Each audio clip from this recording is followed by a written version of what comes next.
Lovin Show, and this week we are joined by MoFlo on Zoom calls. Welcome. How are you doing? How's it going? I'm good. How about you? Thank you for having me.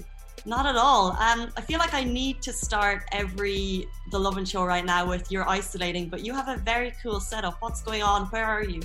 So I'm isolating at home. I have a home studio where I create a lot of my music. So I feel like I'm pretty lucky because I have something to do all the time. So this is basically where me and my brother make the music and kind of shoot some things in that corner as well. So we're keeping busy, staying disease-free and safe, and just staying home. Yeah. Making the most of your space, which is pretty cool. You mentioned your brother. I kind of want to talk a little bit about how you grew up, because I know you've been making music since you were in your teens. You were rapping before you started singing. Was there a moment when you were growing up that you were like, I'm good at this? Or were you following your brother, or how did it happen for you? Yeah, so there wasn't I'm good at this for a long time, actually. So my brother used to make beats and he used to sing and rap himself when I was, let's say, 12 or 11. So I would always watch him and listen from the other room. And I just wanted to do it. I wanted to try it because, usually if the older brother is like a swimmer, the younger one wants to swim. Whatever it is that your older sibling's doing is what you want to do. So I watched and I wanted, and then it was really hard for me to get in there because obviously English is my second language, no music theory knowledge, no training, nothing. When he went to university, I was like, I'm gonna try this. So I started downloading beats and just meeting up with his friends who would allow me to just hang out in the studio. And there wasn't I'm good at this moment for a very long time, actually. I had to try very hard to get everyone's ear on me because everyone's like, oh, this is the young kid, which little they know, I mean, I actually kind of took it a bit further than a lot of the older generation that I was working around. I ended up taking it further just because obviously it's a young man's sport. So the younger you are and the earlier you learn, it's like you start honing your talent and your creativity really early. So the moment of like, I'm good at this came like years down the line. So that's the thing about music in the Middle East. You have to really persevere and really believe in yourself before anyone believes in you or gives you a chance. So it's more like I really want this than I was like, I'm good at this. When the I'm good at this part came, it was just now me, experimenting with how I can actually take my sound to like try to get like a Billboard record or try to get something that charts, worldwide. So that is kind of the next accomplishment that I want to get to. Well, that's so interesting because I wonder if you've kind of felt that you were trying to prove something when you were younger and that drove you to your success, which is very cool. 100%. I want to talk to you, but you mentioned your brother, and we will talk about your new album in a second, but you guys are living together, you work together, you produce music together. Yeah. And like in terms of siblings, are you brutally honest with each other and do you drive each other mad, or is it like a perfect harmony? It's weird, actually. Yeah, but it's like a double entendre. It is kind of harmony because he kind of built the whatever it is in me that exists today, from music all the way to kind of business sense, marketing know-how, all these things.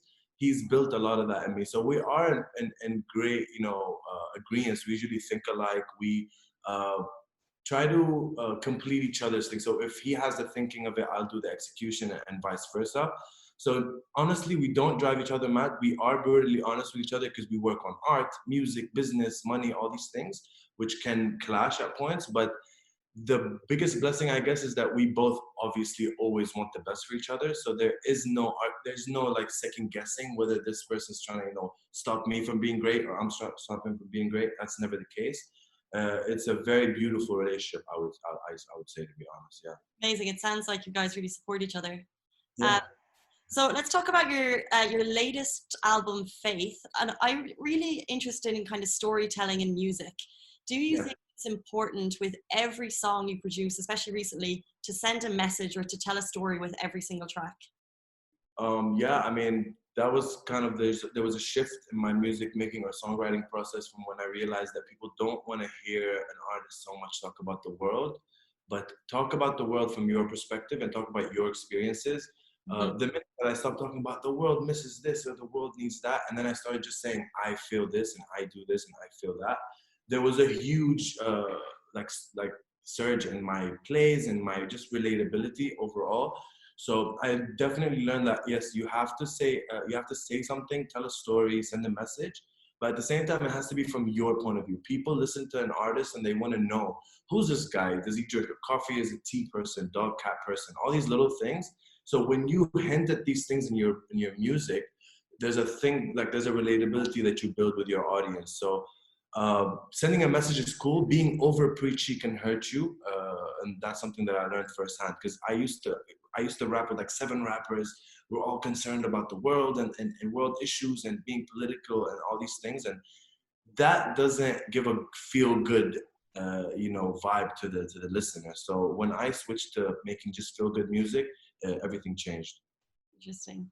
And Yeah. on the subject of storytelling, we're kind of seeing a lot of songs going kind of insanely viral on TikTok, whether or not they have a message or not.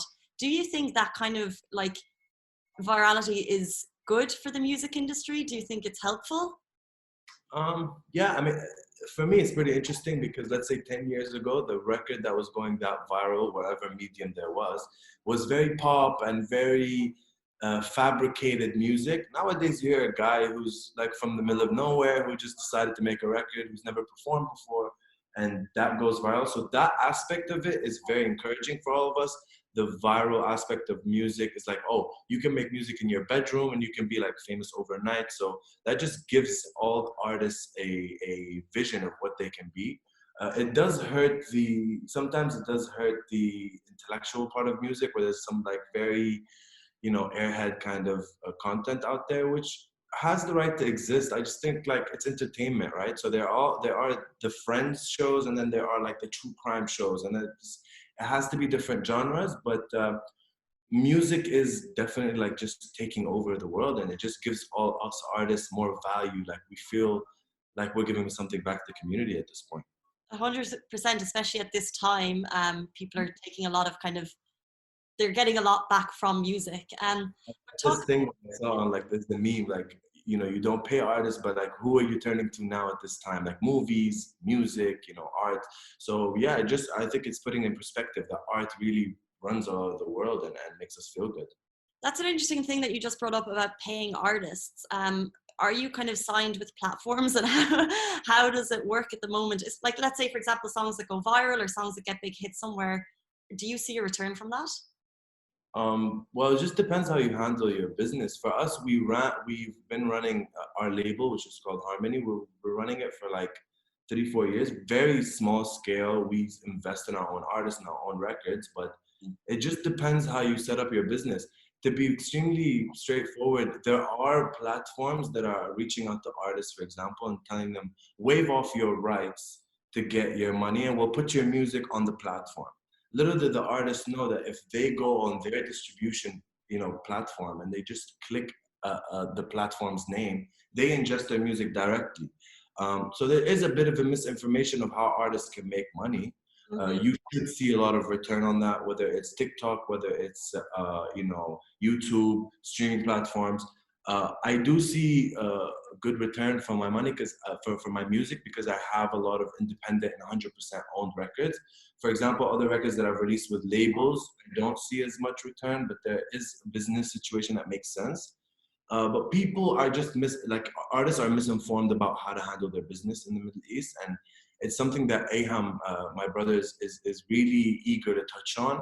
I've been trying to get a platform running where it's just about music business, where people can tap in and ask us questions, and then we can try to give them any advice. Because very soon, this is going to become like $1 billion industry in the Middle East. Because right now, as you know, radios don't pay to play records, where in the States they do. If you are a part of an ad, you don't get residuals, where in the States you would get residuals for every time they play the ad. So these things are slowly coming to the Middle East, and we'll slowly become and we'll slowly become an actual industry where people make, let's say, jingles and actually get long-term return. It's gonna happen. It's so interesting because I think that before the dream would have been to be signed to a label, and now obviously you're saying that you're making a lot more being independent, which is cool. But let's talk about your process and inspiration, especially now when we can't leave our 4 walls. Do you have a process, or do you just wait for some magic to happen when you're making your own music? Usually I do have a process, and it involves the outside world, unfortunately, which means like I like to go out and get inspired and feed off the world and then come back in and make the song. But nowadays it's literally just trying to hone in on previous experiences, trying to be more imaginative, which is a challenge for me because I'm very, directly from my surroundings kind of songwriter. So now it's taking a bit more effort for me to craft stuff, but it's a very interesting process where you figure out that you already have it and it's just you are putting all these precedents like I need to do this first, where it's not really important. You can hone in on your talent. So my process usually is the music drives me. So that's why it's so beneficial for me to have a producer and have someone who lays music and directly produces with me, because I not like there's artists that write the song and then piece it with the music. I'm very the other way around. I listen to the music, it inspires it, I write it, I sing it. But it is a bit of a struggle at this time, but we're just happy to be able to do it. And I think it's time that I'm taking to craft a new album and to just try to use it to get ready for the next phase of my artistry. Cool. And you mentioned that you think the music scene here is going to blow up money wise, but talk to us about kind of local artists and whether people are supportive or competitive, and what's it like being an artist, a young artist living in Dubai at the moment? Wow, it's I remember, like, let's say 2014 when I launched my album at the Fridge. I was basically praying that 50 people would show up, and it was like a time when no one was actually doing anything except for like the Recipe and the OGs in the industry here. Nowadays you have like tens and tens of artists, parties and events everywhere. People are getting streaming numbers. It's like more of a community that we never thought it would come. Like a lot of the 17, 16-year-old kids that used to show up to the Recipe show are now artists in their own right. It feels like we've taken over the community of music and art, and we've made it such a loving one. So I remember years ago there was always this like, this guy doesn't like that guy, and all these like very minuscule things happening. Nowadays everyone supports everyone. Everyone shows up at everyone's thing. We understand the power of being a collective instead of just competing with each other. Even people with the same sound are collaborating with each other. It's just a different feel, and I just love the fact that these young guys are so supportive toward each other. We don't have anyone saying, "Oh, I'm better than this guy," or "I'm better than that guy," because we understand that there's so many routes, and people are actually supporting, buying merch, buying CDs. It's a much different place. That's why for me, like, I see the next 3 to 5 years as an extreme growth. Like, I know artists right now that are 17, 18 that are making records that are pretty much as good as the young artists in the States or in the UK or in Europe. It feels like we have like a bit of a renaissance with art over here, for sure. Interesting. So maybe my next question will be invalid in that case, because I know that you've performed internationally. You were New York, Los Angeles. You obviously grew up in Saudi, I think, and you were born in Syria. Dubai Yeah. is home, so you're very much an international guy. Would you ever consider moving out of Dubai, maybe going international, going to the States? Um, I don't know. I mean, I used to want to do that when I was in university, when I thought that there would be no support and I thought there would be no financial gain. But recently, I just feel like my stability is a lot here, like based here more. Dubai has actually given us a chance to be businessmen as well, which is such a blessing. I mean, if I was in any other, Gulf country, I wouldn't be able to pursue business, music, events, all these things. So it's very hard for me to say I want to leave Dubai. Also, my parents live here, but in terms of opportunity, in terms of longevity, there's a lot about Dubai that gives us that encourages us to be here. And I just feel like the way it's set up is really good for everyone. Everyone can benefit. You have the freedom to actually dive into the business of it. So I don't know if I would be leaving Dubai at any time, unless like a huge opportunity arises and it's just a life changer kind of thing, which yes, but no, our stability is very much here for sure. Cool.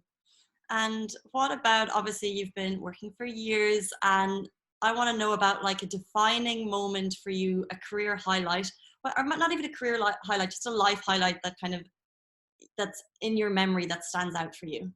Hmm. Uh, well, the career highlight would be 2017, where the international tour happened, the Pusha T record happened, and Pusha came back to Soul DXB, and we did the show here. So that was pretty much the most exciting part of my music journey. In terms of my life journey, it was pretty much me, losing my job in 2018, and then having to reinvent myself as a human. So that was pretty much the most important phase of my life, which is around 2019. I had to just figure out how I'm gonna step out. I was in the construction world, which has nothing to do with marketing and advertising, and I had to step out of there for not not by choice. And that was just a huge part of my life where I figured out my value. One, as an artist; two, as a part of the workforce. Like I never saw myself being able to, like, for example, conceptualize and execute a creative campaign for a fashion brand, or just work with clients that I was wishing to just be in the room with. I feel like that was the most defining part of my life, 2019. That's so interesting, because I think now, especially when people are facing challenges, but similar to that, it's interesting how that they can actually shape us, and we just need to adapt and move on. So it's great to hear that that is your challenging moment, but also defining moment for you. Of course. Hard times are usually end up doing like the best things to you, especially if you have the right support system, your family, your friends. 100%. And just before we go, I really want to ask you this, and I want a good answer. No, joking. What is on your isolation playlist? What is your top 3 tunes that we should be listening to right now? Wow. Okay.